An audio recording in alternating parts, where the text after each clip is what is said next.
6h08, estamos de volta com o Manhã no Ar e ao vivo também estamos pela TV A Crítica, aqui para Manaus, região metropolitana e para a maioria dos interiores deste nosso estado grandioso. Estamos ao vivo também pelas ondas do rádio, pela 93.1 FM, aqui na capital você pode acompanhar também pelo aplicativo da FM Dia, você pode acompanhar a primeira hora do Manhã no Ar. Você acompanha na rádio sempre de segunda até a sexta-feira e desde já um grande abraço aos nossos ouvintes. Nós estamos ao vivo pela internet também, por meio do A Crítica Play. O A Crítica Play é o aplicativo desenvolvido por esta empresa de comunicação para que de forma gratuita e na palma da sua mão você acompanhe os nossos conteúdos, a nossa programação ao vivo, inclusive o stream de vídeo daquilo que é produzido aqui no estúdio chega até você aí sem corte, sem censura, diretamente na palma da sua mão. Você interage também com a nossa equipe de produção por meio das nossas redes sociais. Temos a página do Manhã no Ar no Facebook. Há também os canais da TV A Crítica no próprio Facebook, no Instagram e no Twitter. TV A Crítica Oficial. Há também as redes sociais de todos os apresentadores e de todos os repórteres desta casa, que é sempre um canal de interação que você tem também para pautar reportagens, para apresentar a sua denúncia, para fazer o pedido de ajuda ou de socorro que você queira, que a imprensa e que a nossa equipe vá lá e dê uma olhadinha neste caso para você. Todas as nossas redes sociais e também um canal direto por meio do WhatsApp. O telefone é o 992912167, esse número que aparece aí no seu vídeo é uma linha de comunicação direta com a nossa produção, viu? Eu começo o programa de hoje destacando, a gente fala hoje um pouco sobre as oportunidades de emprego. São quantas oportunidades mesmo, minha diretora? Mais de 140 oportunidades de emprego. A gente inicia a semana com todas essas oportunidades. A gente lembra que logo mais, a partir das 7 da manhã, as senhas já começam a serem distribuídas no Cine da Djalma Batista. Então, é preciso estar preparado, é preciso estar com o currículo, com a documentação, com os certificados, tudo à mão, tudo certinho. Daqui a pouco a gente traz as informações sobre isso, viu? Olha, são vagas, dessas vagas, 52 vagas são apenas neste local. Isso aí é o Cine Amazonas, Galeria Mais, de Djalma Batista, próximo dos shoppings, mas a gente vai falar também das outras vagas que estão sendo oferecidas pelo Cine Manaus. A gente traz esse destaque para hoje, mais de 90 sendo oferecidas pelo Cine Manaus, viu? No programa de hoje, a gente traz também como destaque para você a polícia que identificou os autores de uma chacina. Identificou os autores de uma chacina ocorrida na noite do último sábado, onde 5 pessoas da mesma família foram executadas. As mortes ocorrem certamente pela disputa do tráfico de drogas. Esse é um dos destaques que, inclusive, nós já temos uma reportagem. A gente começa a edição de hoje trazendo esta reportagem, viu? A polícia estava investigando essa chacina ocorrida aí neste sábado à noite. Vamos acompanhar na reportagem para ver o que foi que aconteceu lá? A chacina ocorreu nesta casa por volta de 8h30 da noite. A polícia chegou ao local após a denúncia de vizinhos que teriam ouvido os tiros. 6 pessoas estariam na residência. 4 foram encontradas mortas no local. Uma ainda chegou a ser socorrida, mas morreu no hospital. As vítimas são Maria Gonçalves de Jesus, de 44 anos, Isadora de Jesus Roque, de 14 anos, Luiz Carlos de Jesus Roque, de 18 anos, Edmundo de Jesus Roque, de 21 anos e Poliana de Jesus Roque, de 17 anos. Rosilana de Jesus Roque, de 34 anos, mãe de Luiz Carlos e Maria Isadora, também foi atingida, mas conseguiu sobreviver. A gente foi acionado aí, a Polícia Militar chegou primeiramente no local, né? O que consta foram quatro vítimas no local. Uma foi socorrida pelo SAMU e morreu no hospital. E existe uma outra vítima que está no SPA do Galileia, foi alvejada com um disparo na cabeça.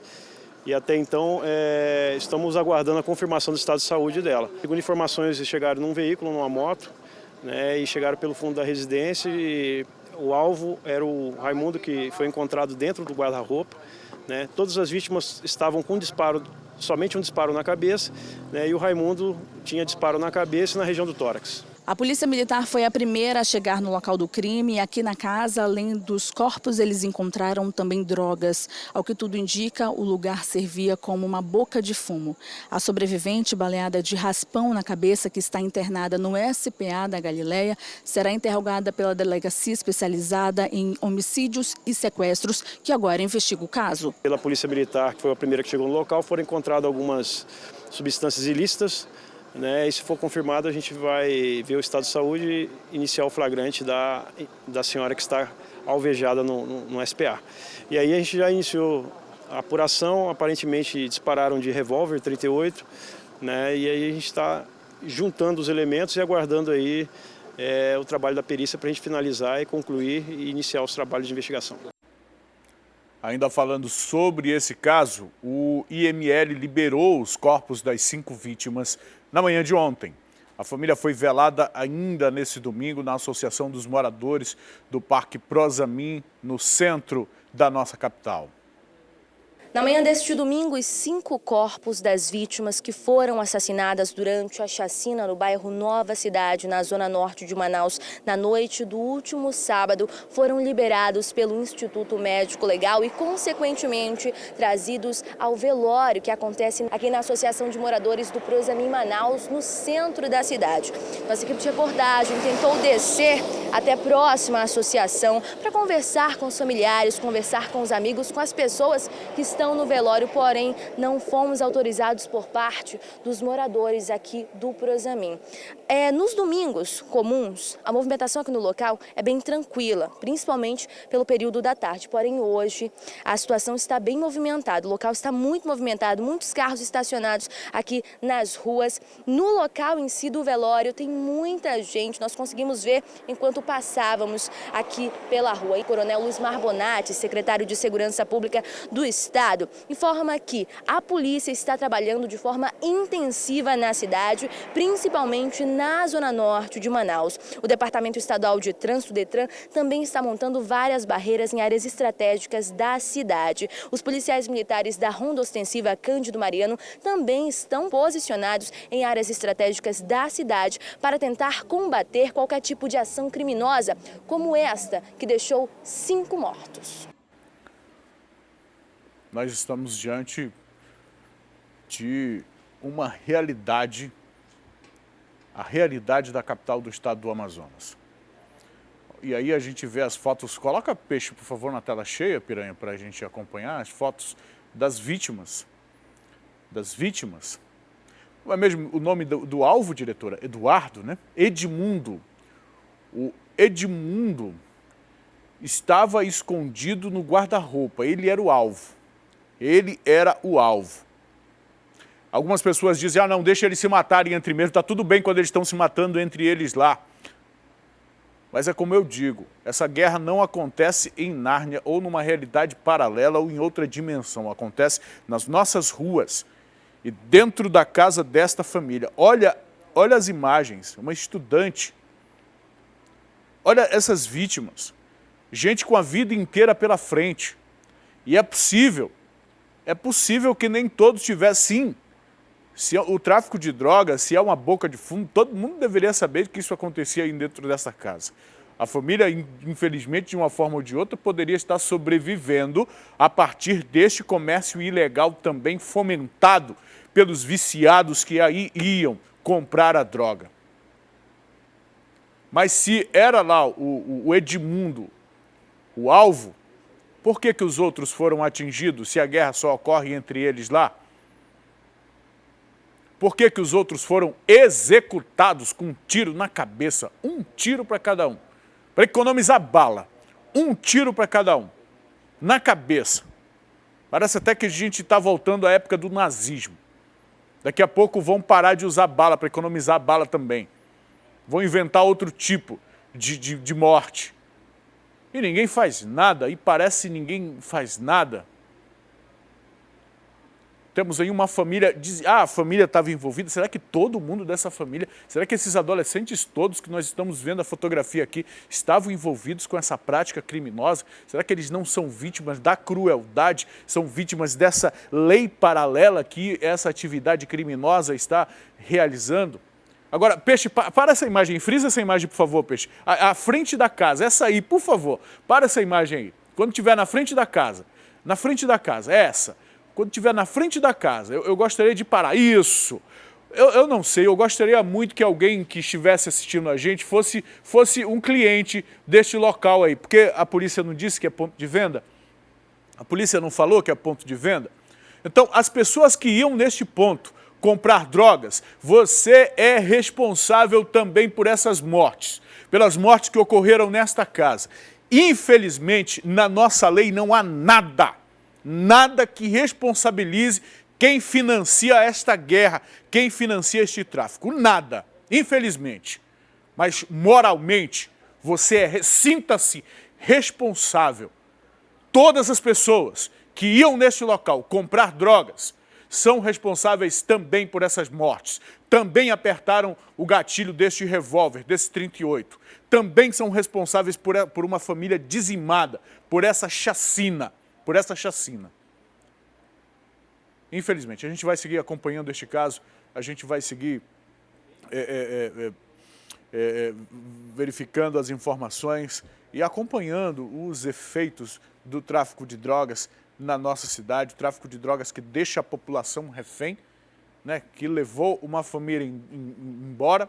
E a gente tem uma reportagem, eu queria trazer aqui uma reportagem do jornal A Crítica, da Joana Queiroz, que foi lá no Monte Oreb falar de uma realidade que nós conhecemos também, uma realidade, fato que é realidade imposta por criminosos. Moradores do Monte Oreb vivem sob totalitarismo do tráfico de drogas. 12 mil pessoas é o que a Joana Queiroz coloca na reportagem dela. Olha, sobre o comando e regras impostas por facção criminosa, número de pessoas que estão vivendo sob o domínio do crime organizado no local chega a 12 mil, segundo a Secretaria de Segurança Pública. É o que a chamada da matéria no jornal A Crítica, a reportagem da Joana informa. Nós já temos dito isso aqui. Nós já dissemos isso aqui, inclusive. Até para comprar gás, qualquer atividade que o morador queira fazer, ele precisa da bênção. Ele precisa de autorização. Se o morador quiser, se qualquer pessoa que queira entrar nessa comunidade, precisa de autorização. E embora seja uma invasão, o cara tem que pagar pelo terreno. E se a permanência do morador não for mais consentida no local, ele é expulso. Por quem? Pelo Estado? Não. Por milícias, como acontece em outros... É o mesmo sistema da milícia. É o mesmo esquema da milícia. Mas são milícias? Não. São traficantes. Um grupo de traficantes, um grupo de criminosos que impõe essa realidade para essa população. Uma população que vive sob silêncio. Você imagina um morador desse chegar perto de um policial, só o fato dele passar perto do carro de polícia, ele pode estar assinando a sentença de morte, porque nós estamos falando de um local onde nessas matas aí funciona um tribunal do crime. Nós estamos falando de um local onde nessas comunidades, descendo essa baixada aqui à direita dessa fotografia aqui, nós acompanhamos a polícia resgatando um corpo numa cova rasa. Nesta mata, várias covas foram achadas e outros corpos também. Há um homem que está desaparecido até hoje, desapareceu nesta comunidade, nesta localidade. Essa é a realidade dos moradores do Monte Oreb. Adquira o jornal A Crítica que você vai ver os detalhes da matéria da Joana, viu? E a gente está... Essa foi a matéria, na verdade, do sábado, viu? Foi a matéria do jornal de sábado, da edição de sábado, mas a gente está trazendo o destaque aqui pela importância do trabalho jornalístico que a Joana foi fazer nesta área. É perigoso, não é qualquer jornalista que pode entrar, não é qualquer equipe que pode entrar. E aí, a gente não vai, inclusive, falar de que forma que ela entrou, como foi, mas foi lá, fez e conseguiu. 12 mil pessoas vivendo sob essa situação, permitida, tá? e que a gente deixe claro uma coisa aqui. Vamos deixar uma coisa muito clara aqui. Para início de conversa, se tem uma invasão com 12 mil pessoas, porque o poder público consentiu.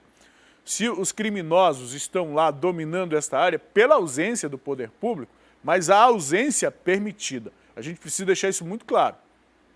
Quem invadiu foram os governos? Foi a prefeitura? Foi o governo do estado? Não, foram essas pessoas que invadiram. Foram essas pessoas que entraram. Todos os dias esse movimento acontece aqui em Manaus. Não é só no Monte Oreb, não. A zona norte da cidade toda está margeada por focos de invasão. Não focos, não, invasões imensas mesmo. 12 mil pessoas sem a possibilidade de vivendo num local onde não é possível o policiamento ostensivo por meio da presença de viaturas da Polícia Militar. Pois bem, para que todas essas pessoas se estabelecessem num lugar assim, elas receberam autorização, porque quem cala consente. Para essas pessoas se estabelecerem aqui, o governo está ausente, inclusive com a ausência de política pública de habitação para a nossa cidade, para a nossa capital, que recebe um movimento migratório gigantesco do nosso interior, de estados vizinhos e agora de imigrantes de outros países. É uma situação que não tem, enquanto o poder público não criar políticas sérias e colocar essas políticas em prática, nós vamos estar verificando, vendo isso aqui. E outra, o crime que domina essa área é um crime que também atua em outras regiões da cidade. Então não é um problema, não é um fato isolado. Aqui a gente já viu a polícia encontrando depósito de armas. Aqui a polícia encontrou o próprio tribunal, o julgamento, o local utilizados para tortura. Em lugares assim, eles se escondem. Os traficantes, os criminosos se escondem onde a polícia não está, onde o poder público não está. E de lá eles comandam crimes em outras áreas da cidade. Essa é a realidade, né? A gente está mostrando aqui 12 mil pessoas sitiadas e com medo de quê? Por que essas pessoas, por que elas têm medo? Por que aceitam o toque de recolher? Por que obedecem às ordens dos traficantes? Por quê? Você acabou de ver o exemplo na reportagem anterior. Família inteira dizimada, a família inteira executada, uma chacina. Uma chacina. Tem que obedecer, tem que obedecer. 6 horas e 25 minutos. Uma dupla suspeita de assalto ficou ferida após ser atropelada, agredida e alvo de tiros na comunidade Cemitério dos Índios, lá no bairro Nova Cidade. Isso é zona norte da cidade. Viu? Ainda na zona norte. Para a gente saber mais detalhes sobre essa história, deixa eu conversar com a May Chapiama. May, muito bom dia para você, May Chapiama.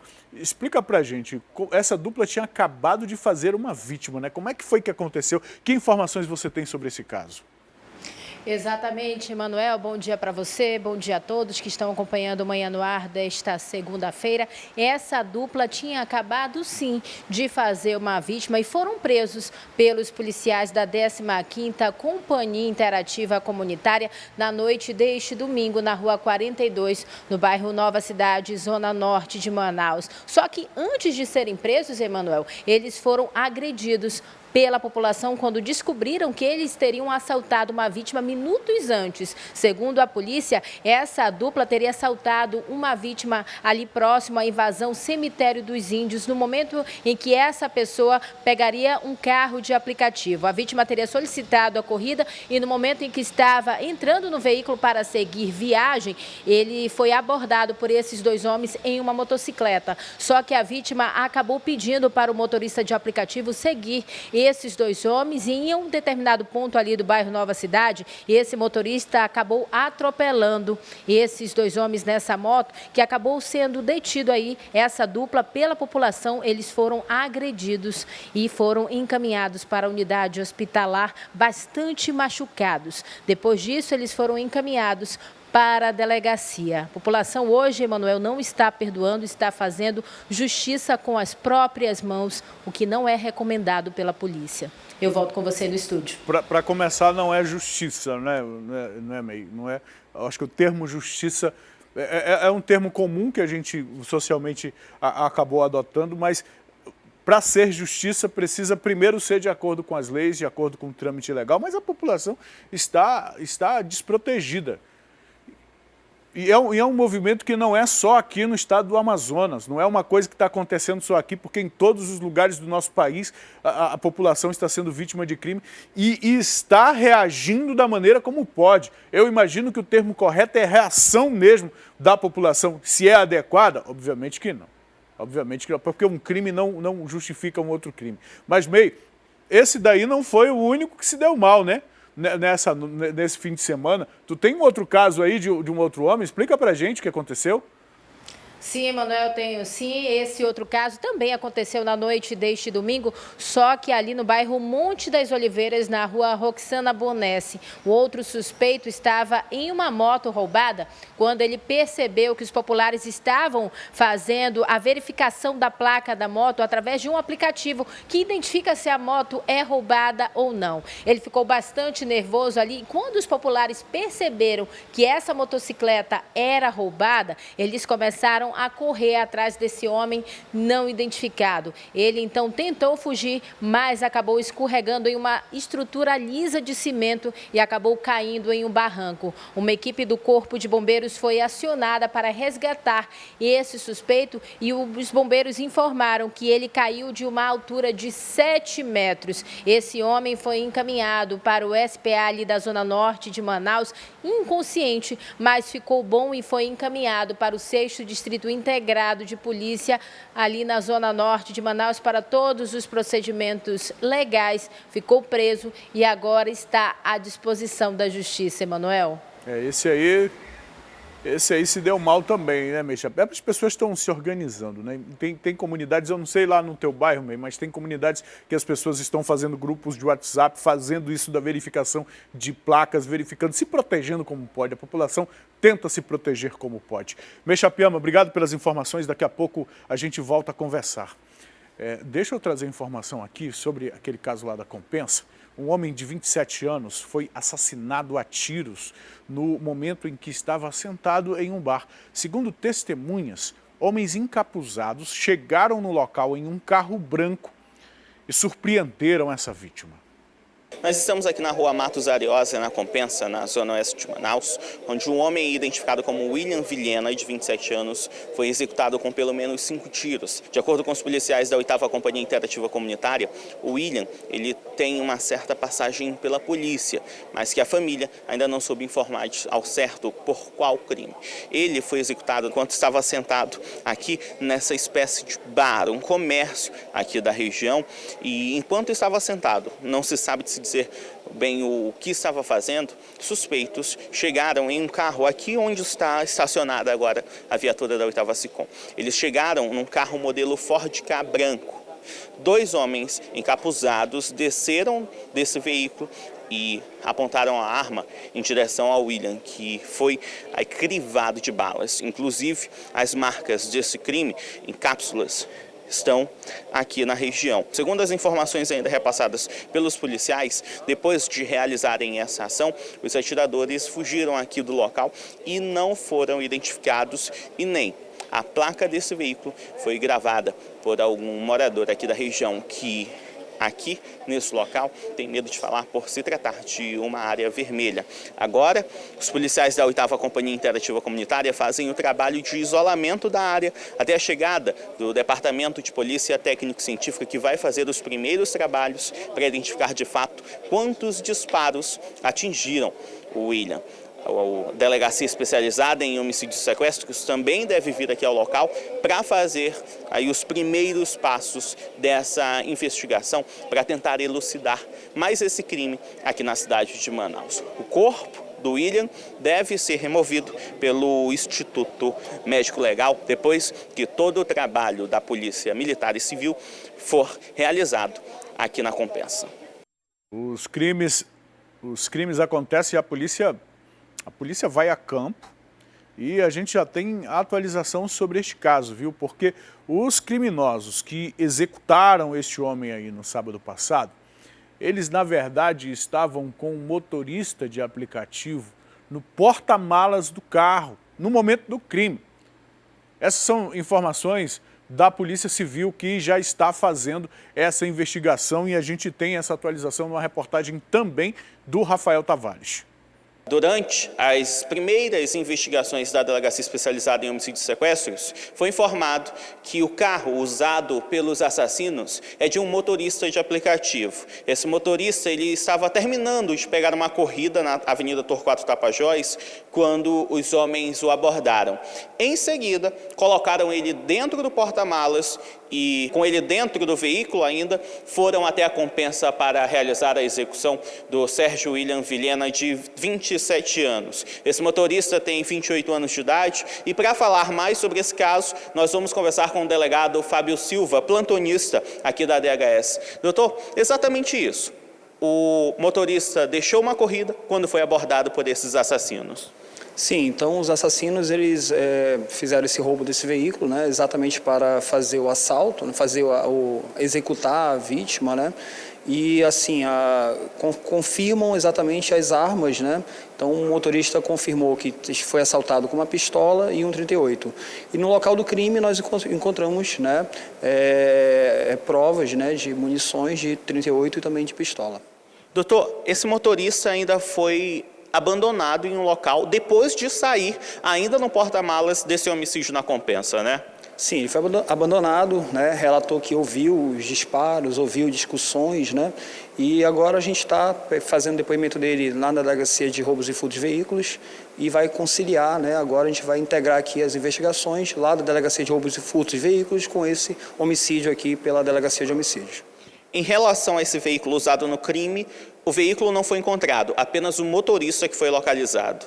Sim, o veículo ainda está sendo procurado pela polícia, mas a gente, né, já tem todo um trabalho com a Polícia Militar, ele já está com restrição de roubo, provavelmente ele vai ser abandonado, isso aí a gente não tem dúvida. A gente não tem dúvida também não, viu, delegado? Infelizmente, os motoristas de aplicativo também não têm dúvida.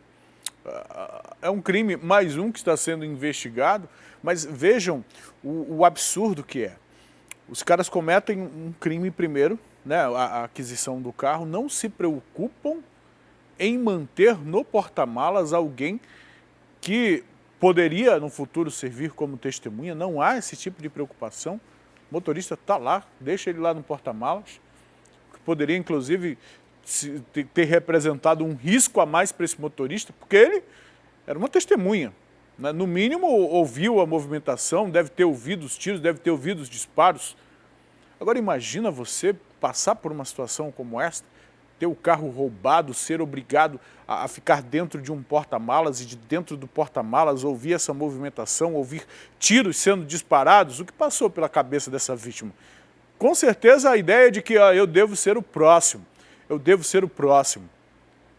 E aí nós começamos essa edição com essa notícia do fim de semana que você de alguma forma deve ter ouvido, essa família executada e agora uma outra execução na Compensa e além da execução um sequestro. O trabalho de inteligência precisa funcionar para saber quem está matando, por que está matando e quem está mandando matar. Não apenas os executores, não apenas os assassinos, não apenas quem está segurando as armas, mas quem está por trás, quem está na cadeia de comando, quem é que quer dominar o tráfico de drogas nessa região ou na nossa região. E a gente lembra aqui que o que está em jogo é o controle da área que domina uma das principais entradas de drogas aqui no nosso país. E aí nós temos Peru, nós temos principalmente Peru e Colômbia nesta fronteira aqui. Toda droga que entra por esta área aí passa necessariamente por Manaus e região metropolitana e quem dominar o tráfico aqui vai dominar essa rota. É isso que está em jogo. É isso que está em jogo. Nós estamos falando do narcotráfico, do tráfico internacional. Isso não dá para se combater com investigação de homicídios isolados. É preciso de um trabalho mais amplo para defender a nossa população. 6 horas e 37 minutos, estamos com informação de que um ônibus da linha 356 esse ônibus foi invadido por 5 criminosos, a informação que chega para nós aqui. Ele essa ocorrência já está no 6º Distrito Integrado de Polícia. Nós temos informação em vídeo, minha diretora, são informações que estamos chegando, uma equipe de reportagem nossa já está indo a caminho da delegacia e daqui a pouco a gente traz informação para você. A semana já começa com mais um ônibus, com passageiros de ônibus sendo alvo de assaltantes, e a informação que a gente recebe é que esses criminosos que invadiram o ônibus estavam com farda da prefeitura. Até isso, né? Até isso, se passando por trabalhadores. Informação que a gente traz daqui a pouquinho para você. Nossa equipe de reportagem já está indo lá para o 6º Distrito Integrado de Polícia na zona norte da cidade e já você checa essa informação com a gente aqui, acompanha essa informação com a gente aqui em primeira mão. Uma mulher ainda não identificada foi encontrada morta em uma área de mata no ramal do Brasileirinho, na zona leste aqui da capital. A vítima, que tinha a tatuagem de um laço na perna, apresentava perfurações de arma branca, várias perfurações pelo corpo. Vamos acompanhar na reportagem. Era por volta de 5 horas da manhã quando os policiais da 30ª Companhia Interativa Comunitária receberam uma denúncia anônima, onde informava que lá no ramal 2000, mais conhecido como ramal do Brasileirinho, havia um corpo jogado em uma área de mata. Rapidamente, os policiais se deslocaram até o endereço informado e, chegando lá, eles se depararam com o corpo do sexo feminino. Essa mulher não identificada aparentava ter entre 35 a 40 anos de idade e tinha uma tatuagem na coxa direita, a tatuagem de um laço. Os policiais então isolaram a área ali nas proximidades do ramal do Brasileirinho e acionaram a perícia técnica. No momento da chegada da perícia, eles constataram que essa mulher foi assassinada em torno de 3 a 4 horas da manhã com 3 perfurações, uma nas costas, uma na coxa direita e também uma no braço direito. Foi encontrado também pelos policiais 2 projéteis de calibre 380 ao lado do corpo. O corpo dessa mulher não identificada foi encaminhado para o Instituto Médico Legal na Cidade Nova, zona norte de Manaus. A Delegacia de Homicídios e Sequestros deve investigar esse caso, mas para a polícia, esse crime pode ter sido motivado por um acerto de contas, possivelmente pelo tráfico de drogas. É bem possível que isso tenha acontecido. Agora traz para mim a May ao vivo agora, acabou de aparecer com a gente aqui na reportagem. May, você tem agora tem informação sobre um corpo de uma outra mulher encontrado e dessa vez no interior do estado, é isso mesmo? É isso mesmo, Emanuel. Bom dia para você novamente. Bom dia a todos que estão acompanhando o Manhã no Ar. O corpo dessa mulher não identificada foi encontrado na noite deste domingo no município do Iranduba. Esse corpo foi encontrado pelos populares que acionaram a polícia. Essa vítima estava com hematomas violentos por todo o rosto, um tecido amarrado no pescoço e um forte sangramento na cabeça. Também estava com as partes íntimas à mostra. Esse corpo foi encaminhado para o Instituto Médico Legal e a perícia não conseguiu constatar as causas da morte, mesmo com esses fortes hematomas no rosto. A Delegacia de Homicídios e Sequestros deve investigar esse caso para tentar chegar na identificação dessa mulher, na autoria e também na motivação desse crime. Viu, Emanuel? Eu volto com você. May, muito obrigado pelas informações que você passa para a gente. Daqui a pouco a gente volta a conversar. A gente só lamenta, enfim, mulheres sendo vítimas desse tipo de crime, crimes violentos e execuções que rotineiramente temos visto que de alguma forma está ligado a alguma atividade criminosa. 6 horas e 42 minutos. Vamos, como é, minha diretora, para onde a gente vai agora? Vamos trazer a interação, a participação dos nossos telespectadores. Bom dia, Manuel. Me chamo Clícia, moro no Mutirão, já estou acompanhando as notícias do Manhã no Ar. Parabéns pelo seu trabalho. Muito obrigado, Clícia. Bom dia para você. Olha, é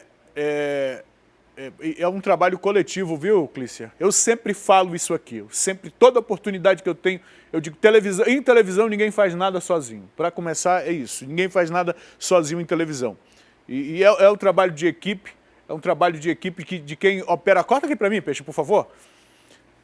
Primeiro, para eu estar aparecendo na sua tela, tem alguém segurando uma câmera por trás de mim aqui. E aqui é o Robson que está aqui operando a câmera. Lá no switch, temos alguém que está cortando isso, eu estou falando apenas da parte técnica. Você está acompanhando com a gente reportagens desde o fim de semana que estão sendo produzidos pelas equipes das ruas, mas antes da equipe ir para a rua, já tem uma equipe de produtor que está colhendo informação, buscando informação, direcionando essa equipe. Depois que a equipe chega, tem toda uma galera que pega esse material e vai editar. E aí, durante a madrugada inteira, temos uma outra equipe que trabalha para preparar o programa, para trazer aqui para você. Eu sou apenas um apresentador do trabalho de toda uma equipe, então quando o público interage com a gente, reconhece, manda essa mensagem, é sempre uma mensagem extensiva a todo mundo aqui da equipe, viu? Então, muito obrigado pelo seu carinho. Põe aí o número da nossa interação, por favor, 9291-2167, é dessa forma que você fala com esta equipe, não é comigo, é com a nossa equipe, viu? Olha, vamos lá. Bom dia, Galã de Parintins. Não aguentamos mais tanto assalto de ônibus todos os dias na Torquato. É um terror. Os assaltantes, passando do Delfina, eles acionam o assalto, agridem as pessoas e esses dias eu via no ônibus 358 e o ônibus estava quase parando por ser tão velho.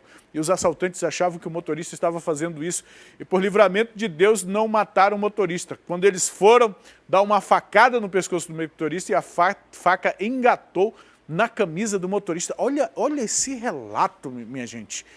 Olha esse relato, parece assim uma cena, né, de um filme, parece uma cena de um filme de crime. Mas o que nós estamos trazendo aqui é o relato de alguém que estava no ônibus da linha 358 e que traz o mesmo relato de outras vítimas desse tipo de crime ali da Zona Norte. Nós temos outro aqui, olha lá embaixo, olha. Bom dia, Manuel.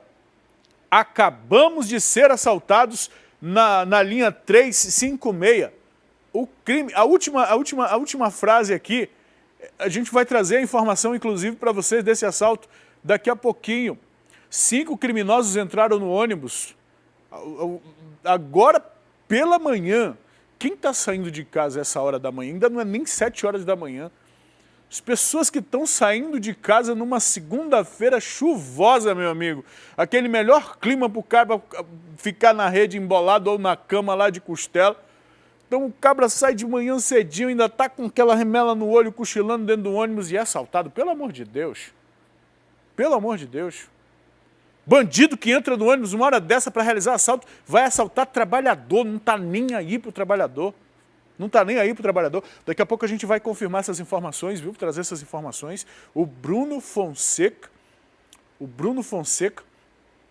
está lá no Distrito Integrado de Polícia e vai trazer os detalhes dessa ocorrência para a gente aqui, viu? Vai trazer os detalhes dessa ocorrência para a gente aqui. Já já você acompanha aqui no Manhã no Ar, viu? 6 horas e 46 minutos. Nós mostramos há pouco o caso de... vamos para qual reportagem agora, minha diretora? Vamos para esse aqui. Um homem de 24 anos, suspeito de aplicar golpes de compra e venda de veículos, foi preso. É este homem que está aparecendo no seu vídeo. Mas ele foi preso lá no Rio de Janeiro, viu? Segundo a polícia, o Anderson Carlos Oliveira foi o último integrante de uma quadrilha, o que estava sendo procurado, viu? E a estimativa é de que pelo menos 40 pessoas tenham sido prejudicadas por esse grupo criminoso. Anderson Carlos de Oliveira Teles, de 24 anos, que é esse jovem que você está vendo aí nas imagens, foi preso no estado do Rio de Janeiro, na rua Comendador Siqueira, lá em Jacarepaguá. Ele é suspeito de aplicar golpes aqui na cidade de Manaus em compra e venda de veículos. Ele e mais 2 comparsas, que seriam sócios de uma concessionária, aplicaram esses golpes há mais de 1 ano. Eles compravam e revendiam veículos de terceiros e não davam o dinheiro aos proprietários. Outro golpe também que era muito rotineiro, eles financiavam veículos em nome de outras pessoas sem que as vítimas soubessem.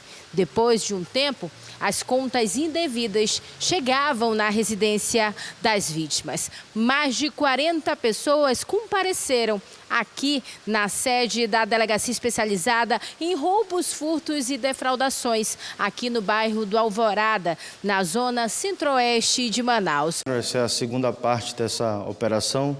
O Anderson, ele tinha uma loja de compra e revenda de veículos. São 40 boletins de ocorrência até agora.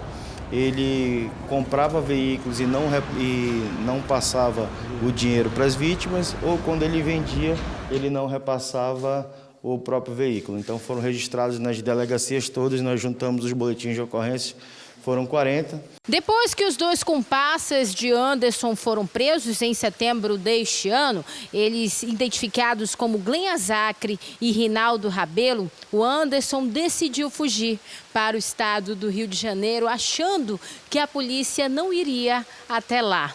Lá no estado do Rio de Janeiro, ele já estava trabalhando em uma concessionária de veículos, possivelmente também pensando em aplicar novos golpes em outro estado. Na verdade, ele já estava programando levantar esse dinheiro e fugir, né? Porque algumas pessoas, inclusive, compareceram que viram que o nome estava financiado num veículo, que nunca viram esse veículo, e aí, após investigações, percebemos que o vendedor era o Anderson também. Então, tinham 3 modus operandi, mais esse onde ele pegava dados de algumas pessoas e financiava veículos. Alguns até refinanciava. Então, está sendo apurado no inquérito policial, são muitas vítimas, vai demandar um pouco mais de tempo, mas a gente pede também para quem estiver assistindo aí que reconheça o Anderson, que tenha sido vítima, que compareça à DRF, que todos os procedimentos estão sendo instaurados aqui. Anderson de Oliveira, de 24 anos, foi indiciado pelos crimes de estelionato e associação criminosa. E daqui, da sede da Especializada no bairro do Alvorada, ele deve seguir para um presídio aqui da capital. Se você foi vítima do Anderson, se você o reconhece enfim, de alguma falcatrua, procura os policiais lá da Especializada em Roubos e Furtos e Defraudações, lá no bairro Alvorada, faz o registro do boletim de ocorrência, porque como o caso ainda está sendo investigado, se a polícia tiver qualquer desdobramento ou de qualquer possibilidade de ressarcimento, é visto nesse momento da investigação. Por isso é importante. E mesmo que não haja como recuperar o prejuízo, é importante ir lá fazer o registro para que isso pese contra o suspeito, contra que ele tenha a oportunidade, inclusive, de se defender, mas para que ele possa apresentar qualquer alegação, é importante que a justiça, é importante que a polícia saiba do que ele está sendo suspeito, do que ele precisa ser investigado, viu? Um roubo acabou mal para 2 assaltantes no bairro São José, na zona leste aqui da capital. Um dos suspeitos foi espancado pela população e o outro foi morto a tiros por um desconhecido.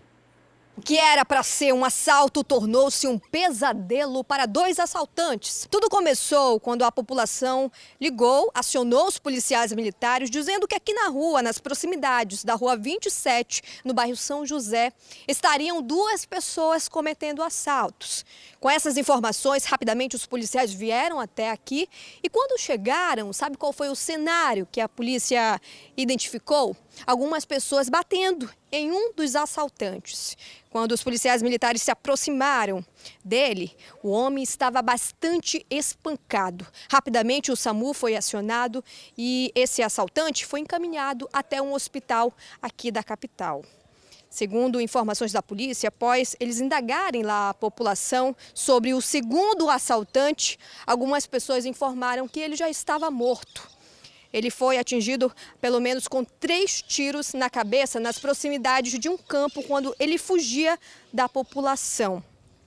Os policiais foram até esse campo e realmente constataram que o homem já estava morto. Ainda não tem informações da motivação, quem matou esse assaltante. O corpo foi removido pelo Instituto Médico Legal.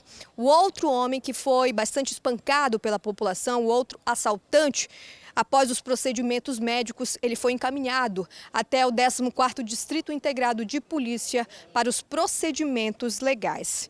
A delegacia especializada em homicídios e sequestros vai investigar a morte desse assaltante. Para a Polícia Civil, possivelmente a moto que os dois assaltantes estariam cometendo assaltos no bairro São José seria essa que você está acompanhando aí no seu televisor, PHW 9078. Ainda não tem informações se essa moto tem restrição de roubo.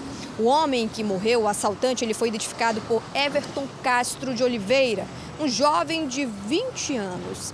Após os procedimentos legais do outro suspeito no 14º Distrito Integrado de Polícia, o homem vai ser encaminhado para audiência de custódia. Agora, deixa eu mudar um pouquinho de assunto. O governo do Amazonas informou que vai pagar enfermeiros e técnicos de enfermagem terceirizados diretamente, ou seja, sem a intermediação das empresas que contrataram esses profissionais, viu? Os salários de outubro e novembro de 2019 já serão pagos por meio desta nova modalidade, por meio desta medida. Deixa eu conversar com o Leon Furtado sobre este assunto.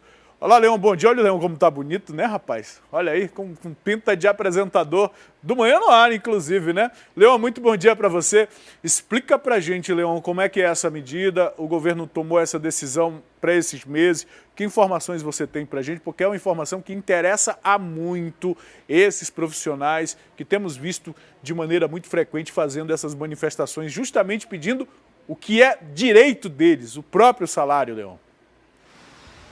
Com certeza, Manuel. Um ótimo dia para você e a todos que estão acompanhando o Manhã no Ar neste momento. A gente traz essa informação dessa reunião na qual foi tomada essa decisão no último sábado, que envolveu tanto o governo do estado do Amazonas quanto a Procuradoria-Geral do Estado, além dos Ministérios Público do Amazonas e também do Ministério Público do Trabalho. Nós acompanhamos um trecho em que o governador Wilson Lima, inclusive, fala a respeito dos pagamentos desses trabalhadores. Vamos acompanhar um trechinho a partir de agora.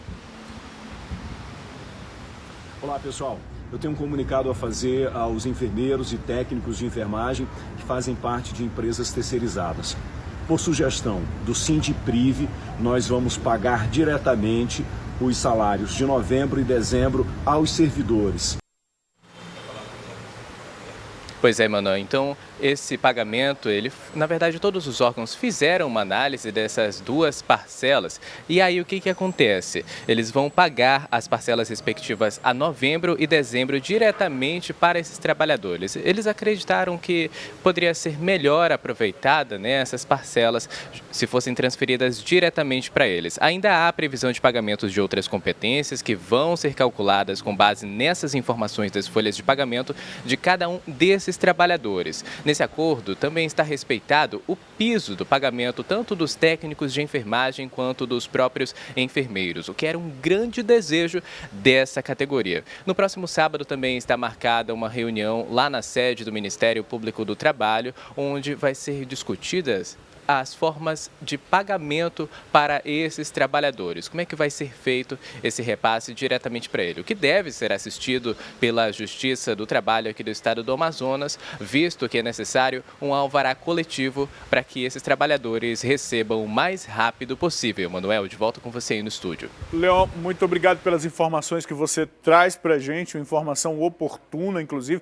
Não sai daí, daqui a pouco a gente volta a conversar, mas eu ainda quero falar um pouquinho sobre esse assunto. Peixe, deixa rodando aquelas imagens que a gente estava vendo ainda há pouco. Exatamente, essas imagens são desses trabalhadores. Nós estamos falando de um serviço essencial. Eu tive a oportunidade de entrevistar o governador do estado do Amazonas, na época do FM um dia, na rádio ainda eu fiz essa entrevista. Eu questionei exatamente sobre isso. Porque, de acordo com a lei estadual, o governo tem até 30 dias para fazer o pagamento de algum contrato que tenha com a empresa terceirizada. Quando uma empresa que presta esse serviço, mesmo na área de saúde, faz um contrato com o governo, depois de uma licitação ou de um carta-convite ou qualquer modalidade que seja, desde que dentro da lei, é como qualquer outro fornecedor de serviço ou de qualquer tipo de atividade para o governo do Estado. Acontece que esse é um serviço essencial para a população, assim como é essencial para esses funcionários receber o salário deles. E você vê que é muito complicado. O trabalhador chega com o patrão e diz, patrão, eu quero meu salário. E o patrão diz, o governo não pagou. Aí vai lá no governo, na Cefaz, não, o empenho já foi pago. E aí quem é que está falando a verdade? Né? Em política ninguém acredita muito. Não, é o governo, é o governador que está mentindo. No patrão, o que o funcionário vai dizer contra o patrão? Vai dizer que o patrão é feio, que o patrão está mentindo? O trabalhador fica sozinho, fica abandonado. A única alternativa que esses trabalhadores têm é essa aí, de ir para a rua. Oportuna essa decisão do governo, mas ela deveria ser não apenas agora para esse mês de novembro e de dezembro, não. Deveria ser assim. Deveria ser assim. Já que existe essa medida legal aí para fazer essa contratação. E a gente precisa deixar uma coisa muito clara. Essa contratação ocorre assim porque, senão isso cresceria muito a folha de pagamento do Estado e assim o governo não conseguiria cumprir a lei de responsabilidade fiscal. A gente tem que deixar as coisas muito claras. A contratação dessas empresas terceirizadas atende ao interesse do governo, ao interesse de todo mundo, do nosso interesse também, porque nós precisamos receber o atendimento de saúde. E se o governo pode pagar diretamente aos trabalhadores, pois que pague diretamente aos trabalhadores, ter acesso à folha de pagamento, saber quem está contratado pela empresa ou não, no mundo da informação de hoje, é a coisa mais simples do mundo. E que os nossos deputados também possam, de alguma forma, se bem que agora o governo tem carta branca para tomar as medidas administrativas que quiser tomar sem consultar o parlamento estadual. Os próprios deputados decidiram isso, pois que tome, que mantenha essa decisão, porque se beneficia esses trabalhadores, beneficia a toda a população. Então que não seja apenas novembro e dezembro, que seja de forma permanente para que esses trabalhadores continuem tendo o seu direito, porque o salário é direito. É direito do trabalhador. 6 horas e 59 minutos, 7 horas da manhã. Nesse momento a gente encerra a nossa transmissão junto à FM O Dia, a 93.1, agradecendo a companhia dos nossos ouvintes, desejando a todos uma excelente semana e amanhã, a partir das 6 da manhã, você acompanha a primeira hora do nosso programa aqui, acompanha a nossa programação aqui na rádio, viu? Aqui na televisão, a gente segue até as 8h30 da manhã, tanto na televisão quanto pela internet também. E agora eu trago uma outra notícia boa, viu? Hoje os postos do Cine estão oferecendo mais de 140 oportunidades de empregos. Eu tenho essa informação no visual aqui, na tela. Olha só, essas são as vagas do Cine Manaus, lá da Constantino Neri. O Cine tem vagas para representante comercial, que são 15 vagas, consultor de vendas, que são 3 vagas, auxiliar administrativo, 1 vaga, auxiliar técnico de sistema de equipamento de acesso, 1 vaga. Isso aqui é o Cine lá na Constantino Neri. Para PCDs, ainda no Cine Manaus, tem 1 vaga para assistente de logista, 4 para empacotador, 5 vagas para o esmerilador lixador, e 15 vagas para montador naval. 15 vagas para montador naval PCD, viu? No Cine Manaus, lá no Shopping T4, eu nunca sei se ali é a Zona Leste ou a Zona Norte, aquilo fica bem na confluência ali dos dois locais, próximo ao Terminal 4. Consultor de vendas na área de tintas, 1 vaga. Vendedor externo, são 20 oportunidades. Técnico em segurança no trabalho, 1 vaga. Tem 1 vaga também para analista de TI, 1 para assistente de compras, assistente operacional, supervisor de venda, 3 vagas para panfleteiro e 1 vaga para mecânico de refrigeração. Mais uma vez, esse é o Cine lá perto do Shopping T4, que também ainda tem vagas para PCD ainda lá no Shopping T4. Operador de caixa são 13 vagas, tá bom? Aí 1 é para assistente financeiro e 1 para assistente de venda, isso no caso de PCDs, isso no Shopping T4. Os documentos necessários: RG, CPF, PIS, carteira de trabalho, comprovante de escolaridade, comprovante de residência, certificado de reservista, no caso do homem, é importante, lembrar que você precisa levar o original e a xerox desses documentos, viu? É importante. O Cine Manaus tem 2 unidades, como a gente está falando aqui, uma localizada lá na Constantino Neri, no São Geraldo, e outra no Shopping T4, no bairro Jorge Teixeira. Para se candidatar, é necessário levar esses documentos aí que a gente falou ainda há pouco, o RG, CPF, PIS, carteira de trabalho, comprovante de escolaridade, comprovante de residência e certificado de reservista para os homens. O Cine Manaus funciona de 7 até 1 da tarde e não é necessário pegar ficha. Outras 52 vagas estão disponíveis no Cine Amazonas, que fica no Djalma Batista, dentro da Galeria Mais, entre o Shopping Amazonas e também o Shopping Plaza. O horário de funcionamento lá é de 8 da manhã até as 3 da tarde. É necessário chegar 1 hora mais cedo para pegar a ficha. Os cargos e mais detalhes sobre as oportunidades podem ser conferidos através do telefone 3621-2275 ou pelas redes sociais da Secretaria responsável pelo Cine Amazonas. Está aí a oportunidade, está aí o endereço no seu vídeo também, centep.manaus.am.gov.br. Fica a oportunidade, boa sorte para todo mundo, viu? E olha, um procedimento que deveria ser comum, geralmente é esquecido pela maioria das pessoas que vendem um veículo, que é o procedimento de fazer a comunicação da venda do automóvel ao Detran. Agora, acontece que quando a pessoa não faz isso, viu? As pessoas que fazem evitam, as que não fazem, muitas vezes têm muita dor de cabeça, como a gente vai acompanhar agora na reportagem. Essa mulher, que prefere não se identificar, diz que vendeu uma moto há 5 anos, mas não fez a comunicação de venda e nem a transferência do documento do veículo.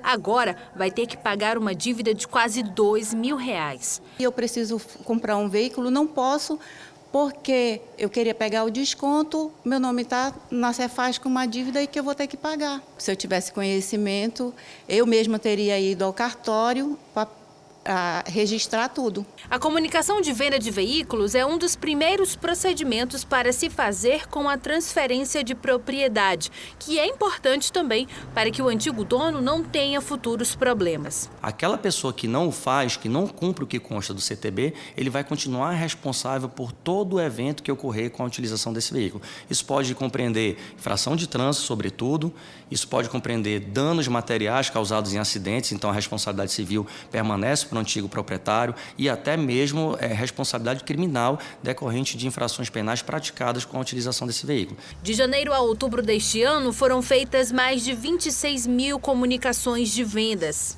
Um aumento de quase 10% em relação ao mesmo período de 2018. Segundo uma portaria do Detran Amazonas, o proprietário tem um prazo de 30 dias corridos a partir da data da venda informada no verso do certificado de registro do veículo para efetuar a transferência. O procedimento também pode ser feito pela internet. Ao levar o documento ao cartório para que seja feito o reconhecimento das assinaturas no CRV, ou DUT, né, conhecidamente pela população, ele tem a oportunidade de fazer e efetuar essa comunicação de venda eletrônica.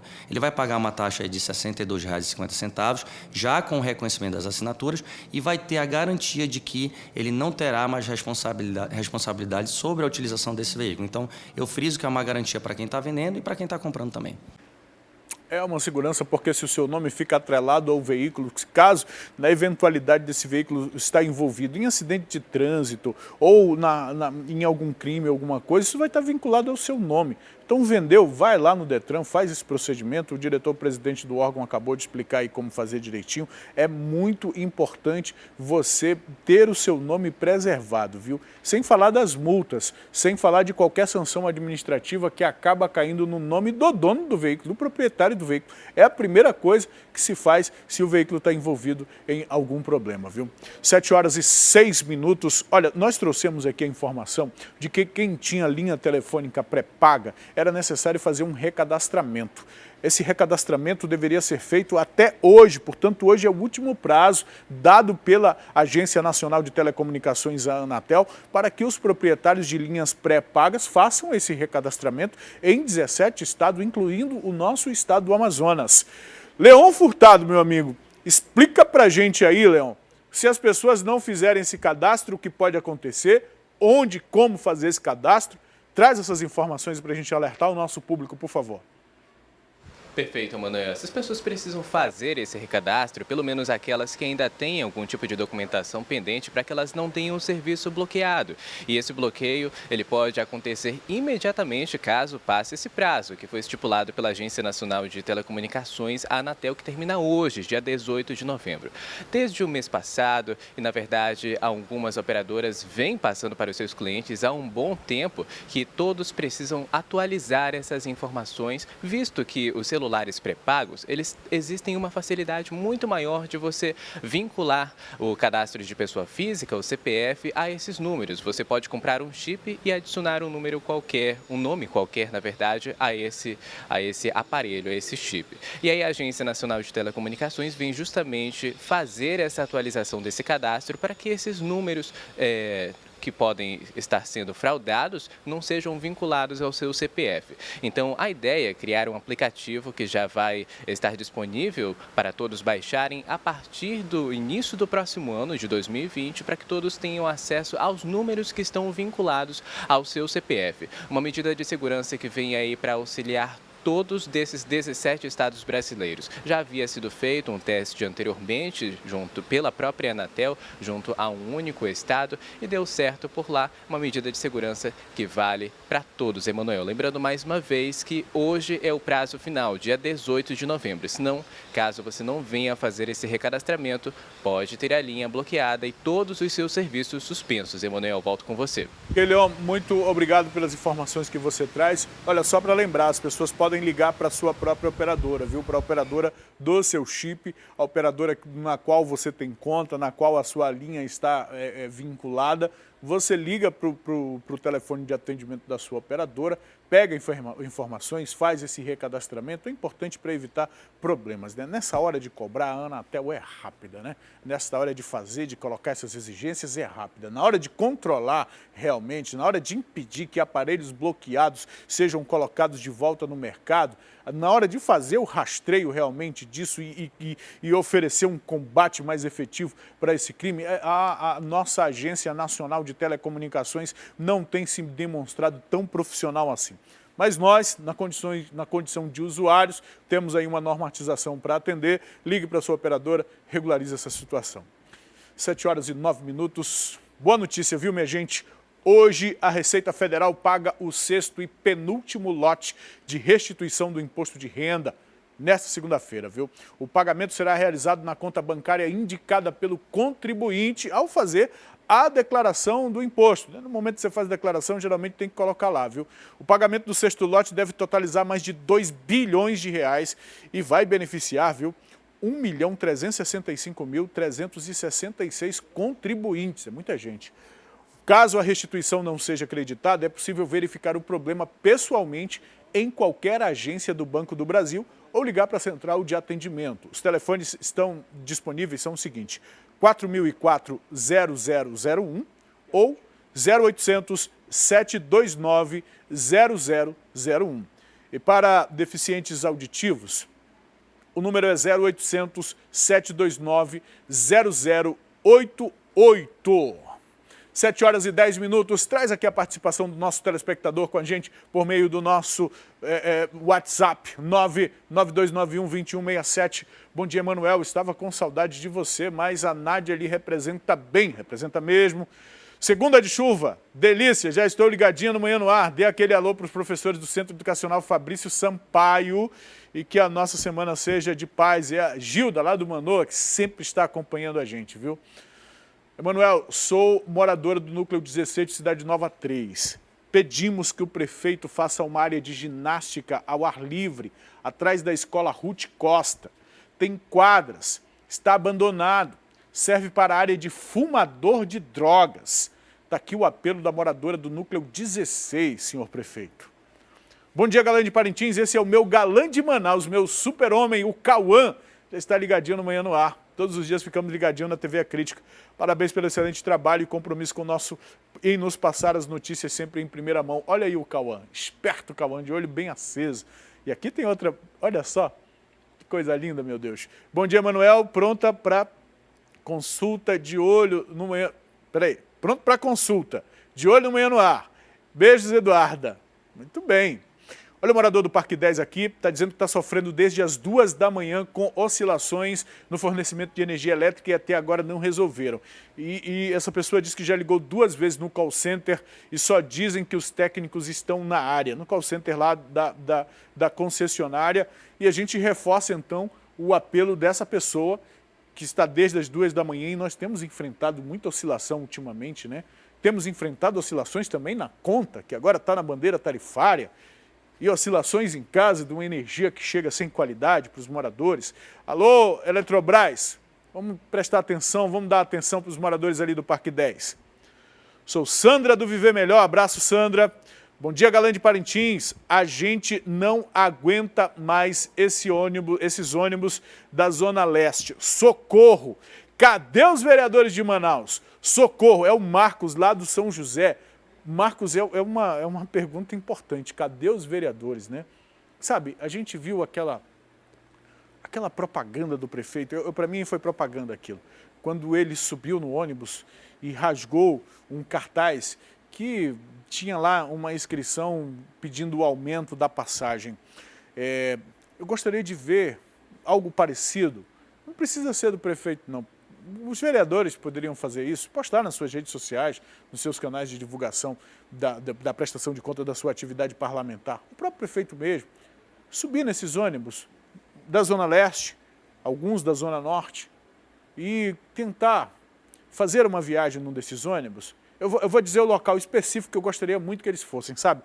Naqueles ônibus articulados, bem próximo da articulação, se segurando por ali, no ônibus lotado. Eu queria muito que uma autoridade dessa andasse num local desse para eles sentirem o que a população sente todos os dias, para ver se tomavam alguma providência.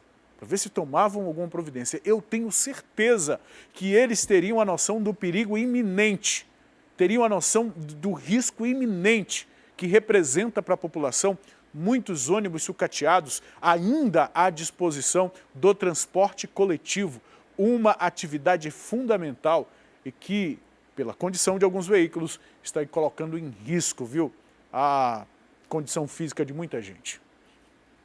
E hoje começa a segunda etapa da campanha nacional de vacinação. Isso é notícia para daqui a pouquinho, minha diretora?